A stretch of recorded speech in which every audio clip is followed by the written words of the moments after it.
हमने तो नहीं सोचा था बदलाव लिया हुआ कुछ करके, इन्हें तो 70 साल में जो इस देश में बचा था इन्हें 7 साल में सड़क ने बेच दिया। ये क्या जहाँ गिनती होगी या सारी पब्लिक वहाँ चढ़ेगी। भारतीय जनता पार्टी बिल्कुल नील हो चुकी है। बड़ा धक्के खाते पर कई 100 किलोमीटर जा पेपर दें और कह देना कोई तो लीक होगा। हमारे तो 12 भी पट्टे लग रही, को सुरक्षित है, कौन सुरक्षित है। अपने घर में बैठ के कानून लगा दिए, अपने घर में बैठ के कानून वापस ले लिए। इसमें गौशाला की इतनी गौर नहीं होती जितनी आदमी अपने कुत्ते की कर ले। आज इन्हें तो वोट मांगने का अधिकार नहीं, इन्हें तो गांवों में जाना नहीं चाहिए अगर इन्हें इनका इंसान। नमस्ते दोस्तों, मैं आर्य कपिल वैदिक आपका स्वागत करता हूं आपके अपने YouTube चैनल सबल किसान पर। सबल किसान पर ये चुनाव विशेषांक है। पश्चिमी उत्तर प्रदेश में चुनाव का माहौल है। 2 दिन बाद पहले चरण का मतदान होना है। यहाँ जहाँ मैं खड़ा हूँ ये पश्चिमी उत्तर प्रदेश का बागपत जनपद है और इस बागपत जनपद में जो मेरे पीछे हाईवे आप देख रहे हैं, ये हाईवे पिछले लगभग 30-35 सालों से यहाँ राजनीति का बड़ा मुद्दा रहा है।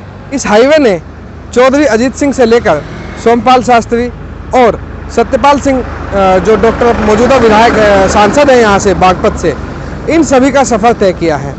ये हाईवे गवाह रहा है उस सारे विकास का जो पिछले 30-40 सालों में जो इस पर गुजरी है, उस सभी का यह गवाह रहा है।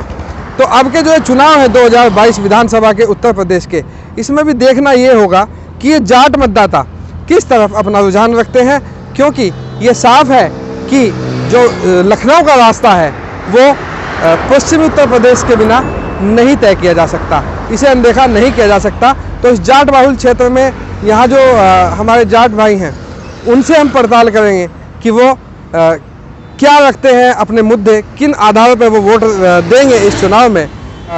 जाट राजनीति पर पूरी चर्चा और किसान राजनीति पर पूरी चर्चा इस एपिसोड में हम करने वाले हैं। तो बने रहिए हमारे साथ। यदि आपने अभी तक इस चैनल को सब्सक्राइब नहीं किया है तो इसे सब्सक्राइब कर लें, साथ ही बेल आइकॉन भी दबा दीजिए ताकि आने वाली सभी अपडेट्स आपके पास पहुंचते रहें।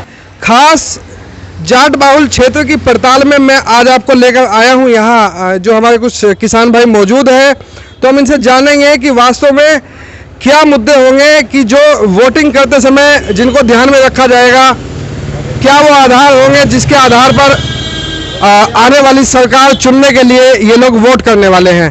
तो मैं आपसे शुरू करता हूं, क्या मुद्दे होंगे जी वोटिंग करते समय? भाई सबसे पहले तो महंगाई जी, और इनका जो कार्यकाल है और सबसे खराब रहा हमारे किसान मजदूरों के लिए तो जी सब इन्होंने मार दिए। गरीब किसान बेचारे, पेमेंट हमें टाइम पे नहीं मिलता, खाद दवा वो महंगी, जो बाकी कुछ खेत में उगा है उसे बाजार खा जा, सांड सबसे बड़ी हत्या है। लेकिन अब तो ये कह रहे हैं कि भाई बिजली के रेट आधे करने वाली बात है, ग्रामीण परिवेश में भी और ट्यूबवेल पे भी उसका लाभ मिलेगा। मेरे पास अभी कल ही बिल निकाल गया जी, जो हर महीने आता था उससे भी 49 रुपये ज़्यादा है। मैं आपको दिखा दूंगा, इसमें फोटो खींच लेना आप। तो जो दावे हैं वो खोखले दावे नजर आ रहे हैं, सामने प्रत्यक्ष दिखाई दे रहा है। हमारे साथ बुजुर्ग भी हैं, जानते हैं क्या सोच रखते हैं इस चुनाव में। भाई इस चुनाव में तो मेन मुद्दा बेरोजगारी का जी, किसानों को फसल का उचित मूल्य न मिलना, किसानों का आज तक पेमेंट न होना, और ये जो छुटके पशु हैं घूम रहे, इनसे सब खेत बर्बाद हो गए किसानों के। बहुत बड़ी समस्या है ये, और ये योगी जी की देन है। लेकिन जो गौशाला है वो खुलवाई है इन्हीं आवारा पशुओं के लिए, यहाँ क्या स्थिति है गौशाला की? हमारे यहाँ तो कोई गौशाला है नहीं, और कहीं यहाँ धनौरा बराबर में है, वहाँ एक गाय के हिस्से में 30 रुपये दे रोज। 30 रुपये में तो पानी भी नहीं पियावे कोई, और फिर जो सा रहे वो भी उसी में तो खाऊंगा। स्थिति है हाँ, और रोज मरे, वहाँ रोज मरती है भूखी प्यासी, कोई व्यवस्था सरकार की नहीं है। भाई कुछ कहना चाहते हैं जी? हाँ जी, मैं आपको बता दूं, जो गौशाला चली है ये धरातल पे ये बिल्कुल जीरो है। मैं आपको बता दूं, सबसे पहले गौशाला हमारे यहाँ क्षेत्र में है, हमारे बराबर का गांव है धनौरा। इसमें गौशाला की इतनी गौर नहीं होती जितनी आदमी अपने कुत्ते की कर ले जी। और जबकि गौ माता को हमारे यहाँ एक बहुत गौ माता का दर्जा हमारे यहाँ माता के रूप में दिया गया है।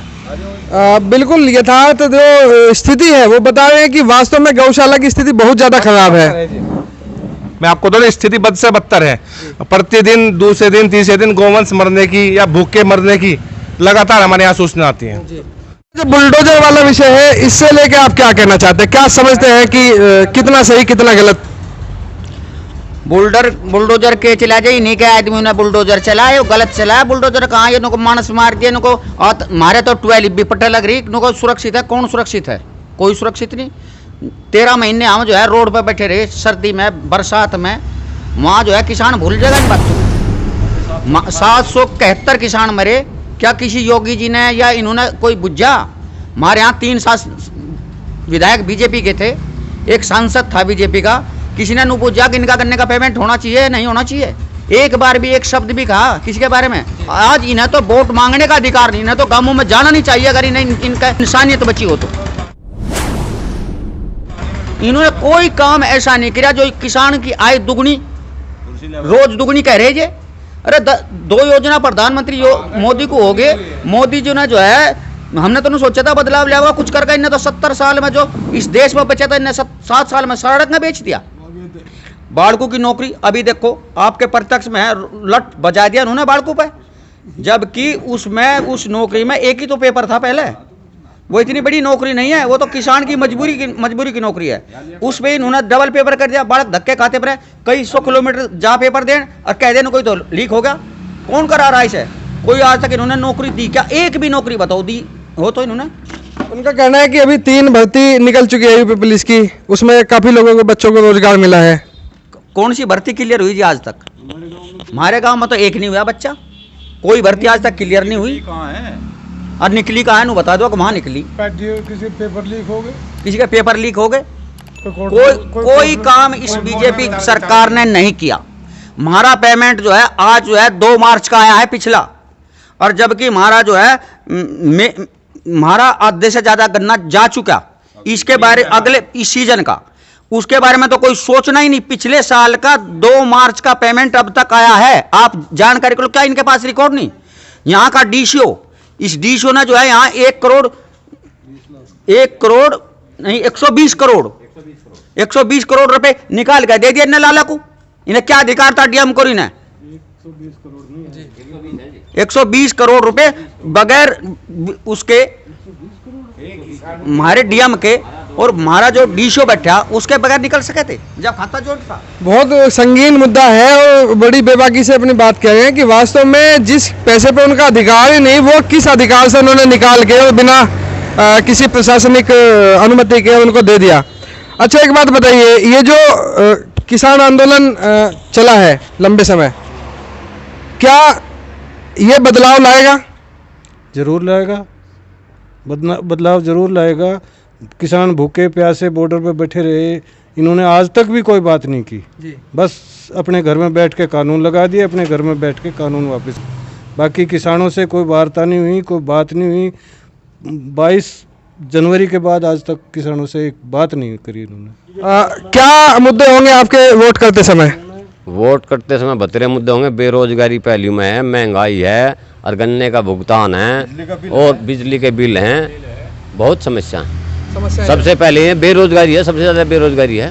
बेरोजगारी बहुत बड़ी समस्या। क्या कहना चाहते हैं मौजूदा सरकार को लेकर? क्या शिकायतें रही पूरे 5 साल? भाई पत्रकार साहब यह बात सांझ रटू जो यहाँ तो तड़कीता सांझ लो नलका चलेगा।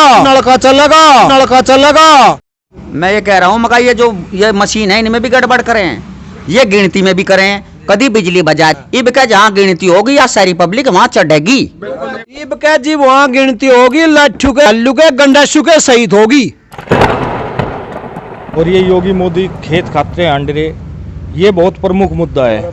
दिन रात इन आवारा पशुओं के इंजाम के लिए हम घूम रहे, दिन रात एक कर रहे, किसी तरह से इनका इंजाम हो जा। इनके पैर खराब हो गए, पैर गड़ गए, इन पर चला नहीं जा रहा। गौशाला में इनकी बुरी स्थिति है, जहाँ बैठ के वहाँ से उठा नहीं जा रहा। इन पे 32 33 बड़ोद गौशाला में तो एक दिन में गाय मरा लग रही। हमारे लिए तो आने वाले सारे विधायक जयंत चौधरी हैं जी। इन्हीं मुद्दों को लेकर जो जयंत चौधरी ने मुद्दे रखे, इन्हीं मुद्दों को लेकर ये चेहरे ही नहीं है। जयंत चौधरी एक चेहरा है करना। और रही भाजपा की बात, भाजपा ने तो चुनाव छोड़ दिया। भाजपा चुनाव लड़ कहाँ रही? 18 डिग्री टेम्परेचर है, मौसम साफ है, और मोदी जी भाज गए। बिजनौर में सभा करनी थी, मोदी जी बोले कि मौसम खराब होने की वजह से वहाँ नहीं हवाई जहाज लैंड कर सकता।